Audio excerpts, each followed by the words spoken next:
अभिधेय नाम भक्ति प्रेम प्रयोजन पुरुषार्थ शिरोमणि प्रेम महाधन।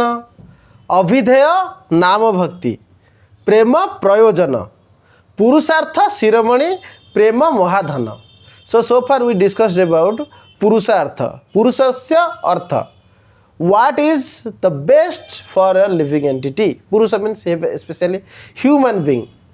Human being has different purushartha. So far we discussed that they are running after food, clothes, protection and progeny. So like that, these are basic purushartha. Dharma, artha, kama are coming under all these things. So dharma is better than artha and kama. Artha uparjane dharma. That was the basic foundations of a humble person or a good person who is regarded to be manava.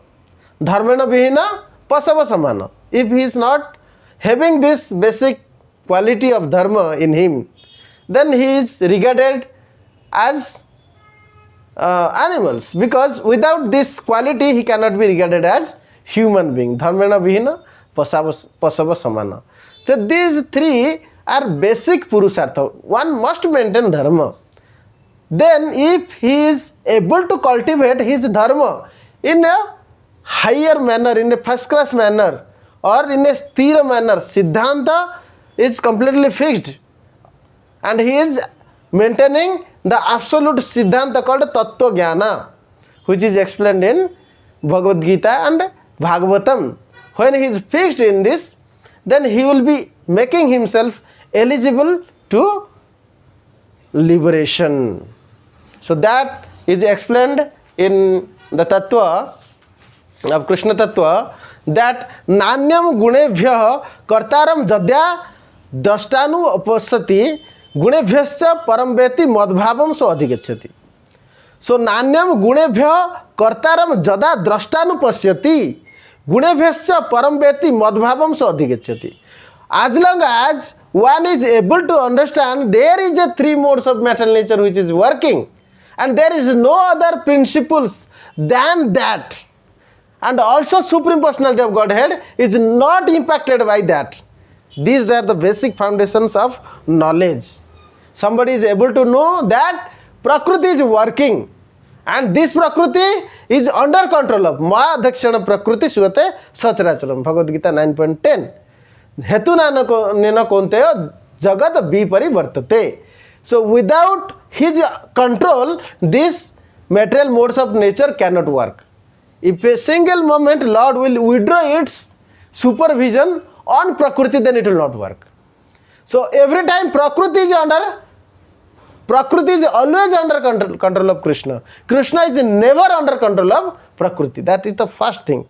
If you are missing this first foundational philosophy, then that is Mayavada or offense to Krishna. Then knowing that Prakriti is working, then how I can elevate myself from these three modes of material nature to the higher mode where I can have a direct working under the supervision of Guru and Krishna. Krishna Nitya Prabhu Ara Jiva Nitya Dasa Krishna Prema Nitya Jiva Sobhava Prakasa. When this foundation comes, when I know that Krishna is my eternal master and I am his eternal servant, with this philosophy, our real quality, we have two quality. One is Sobhava called intrinsic, other is extrinsic. When we interact with Prakriti, that is extrinsic. When we interact with Krishna, that is intrinsic, Nitya Sobhava. When we maintain this, that I am eternal servant, Krishna Nitya Prabhu, and my eternal master is Krishna, and I am his eternal servant, Jiva Nitya Dasa. Krishna Prema Nitya. What is that eternal? What is the exchange between me and Krishna? That is Krishna Prema Nitya, and this is the intrinsic quality. Premera Sobhava Jahi Premera Sambandha sei mane Krishna mora nahi premera lesa matra gandha. With this he becomes so humble. At this state he never demand himself as a great personality. He never demand anything from the others or from the material nature, but completely depend upon the mercy of the Lord, knowing that everything is maintained by Krishna and everything is ordered by Krishna. Grihastha hai ajay Vishnu bhakta haya sarva karje Krishna puje chadiya samsaya. So at this state, a living entity has to do some work. He might become a grihastha. He might also become a mendicant, maybe brahmachari, vanaprastha or sannyasa. For all of his work, if every work is transformed to a worship of Vishnu, sarva karje Krishna puje chadiya sansaya, without any doubt, without any hesitation, at his every work, if he is able to offer his homages to Krishna. What is the homages? Jad asnasi, jad juhosi, dadasi jad kurusva, kaunteya tad. Whatever you do, you may eat something, you may sometimes offer your homages, your dandavat, your pranam, you may work for something. Everything, if you offer to Lord and depend on his mercy, then it is called as that you are dependent on Krishna, and at your every work you are worshipping Krishna. Then what is this process is recommended, that when you offer your homages, you must be free from false ego, free from the ownership, because you are maintaining a behavior of servitude. And then again, if you claim the ownership that I am the owner, so that is against the principles of devotions. Kakuti kariya Krishna dake kabara krupa kari Krishna tare chadana sansara. So this material world, all this maze of arrangements are there to capture a living entity into the attractions of the material nature. Though there is lots of miseries, lots of trouble, lots of suffering, yet living entity is confused that there is pleasure in it.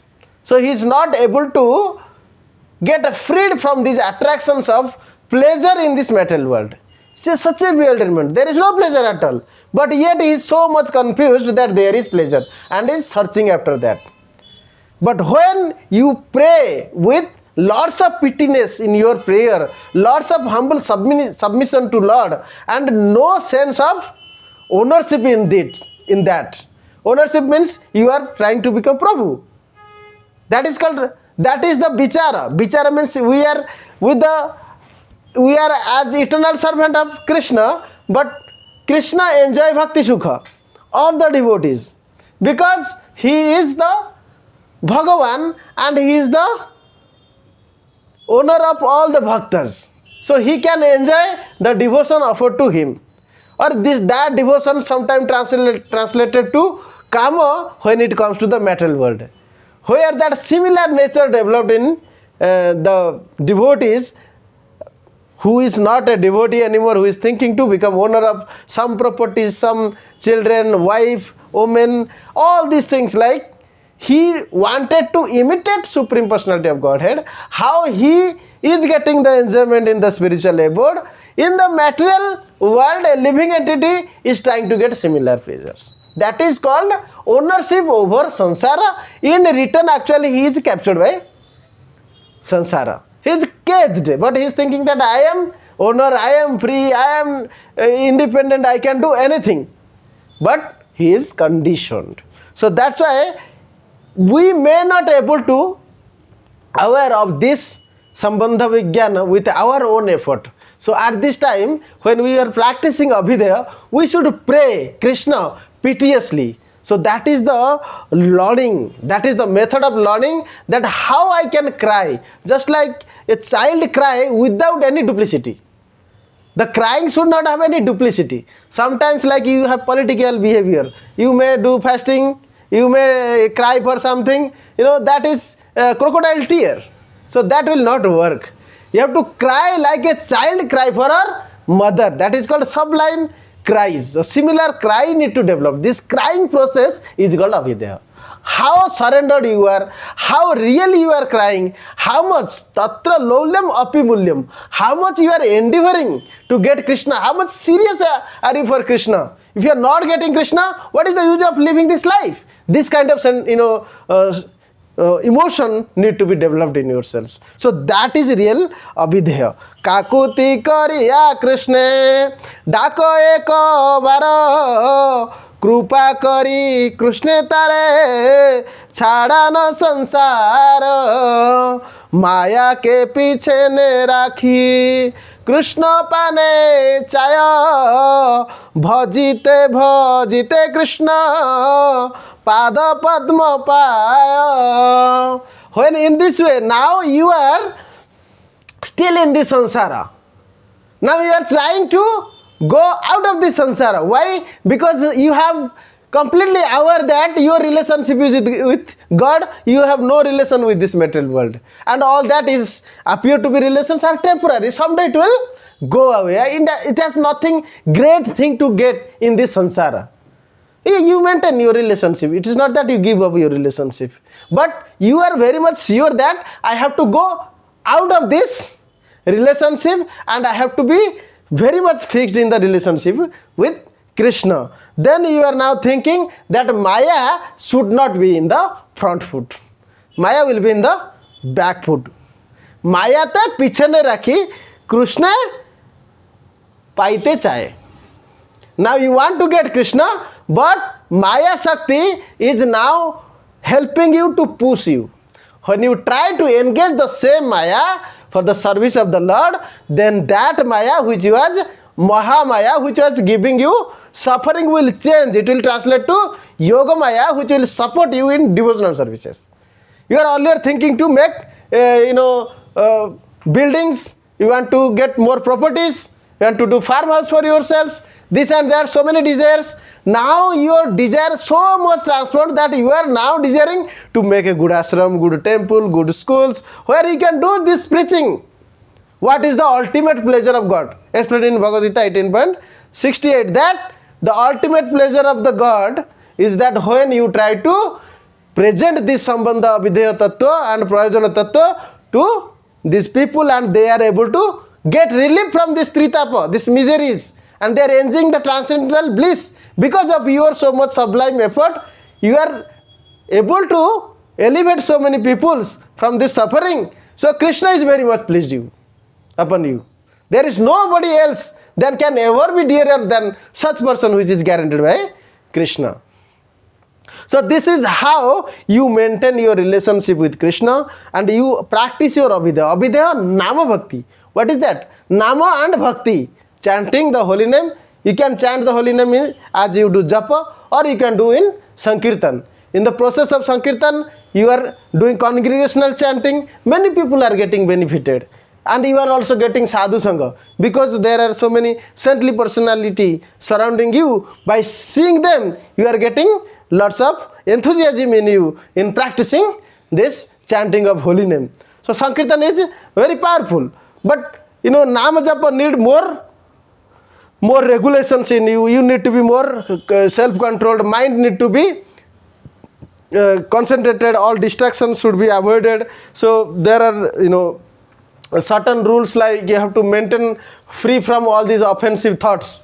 Whereas Sankirtan enable you to free from all such things. Because of sadhu sangha, kirtan, all together, this automatically frees you. So that means you need to have both in a real proportionate, that Sankirtan as well as Namajap. Even if you do Namajap, try to also do Namajap along with the devotees.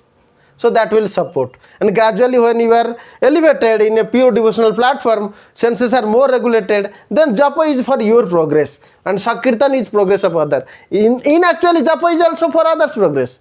As long as you see there is a water reservoir, all the surrounding living entities are benefited by that water. Similarly, when one is becoming a first class devotee, many living entities are benefited just by seeing or associating with them. Jebasila Vaishnavera Nikate Shraddhaya Tahara Hrudaya Krishna Prema Abhasya Haive Udaya. Shraddhaya, there is a condition that you must associate with a devotee with faith. That many associates are there, like mosquitoes are also getting associates, but they will not be getting benefited. One has to be benefited with Shraddha, with sadhu. So sadhu sangha is an essential, subject by which one can elevate himself to the platform of perfectionism. So that's why Krishna tara nijara chitta shaktira bala maya akarshana chhade haya durbala. When Krishna give this chit shakti bala, because being merciful. So that means what is our goal? That we may do practice abhidhéya very seriously. We say we should never lack in practicing our abhidhéya. That is called perspirations. Some inspiration is required. That is like the two switches. If one switch on, other is off, then that finally the electricity will not flow. So we need to make both the switches on. One is dependence on Krishna. Second is practicing sadhana-bhakti, not deviating the scriptural principles. So if you are not following the pancharatra vidhi utsurja, it's like utpata, it's like disturbances in the society. If you deviate from the regulative principle, follow the regulative principles. But all these regulative principle is to attract the mercy of Guru and Krishna. So that is called Chit Shakti Bala. Krishna Tare Deya Nija Chit Shakti Bala. Krishna gives his own spiritual potency by which he is get freed from the attractions of the Maya. How Haridas Thakur could free himself from the taste of Maya Shakti. So that was the example. Sadhu Sange Krishna Namo ei matra chai sansara jinite ara kono vastu nahi. There is no other substance in this material world that which can free you from the attractions of Maya. Sadhu Sangha, Krishna Nam. These two are the foundation. Sadhu Sangha, Krishna Nama ei matra chao. You may desire that you get Sadhu Sangha, and along with Sadhu Sangha you chant holy name. And that is the best process of Abhidheya. Hare Krishna.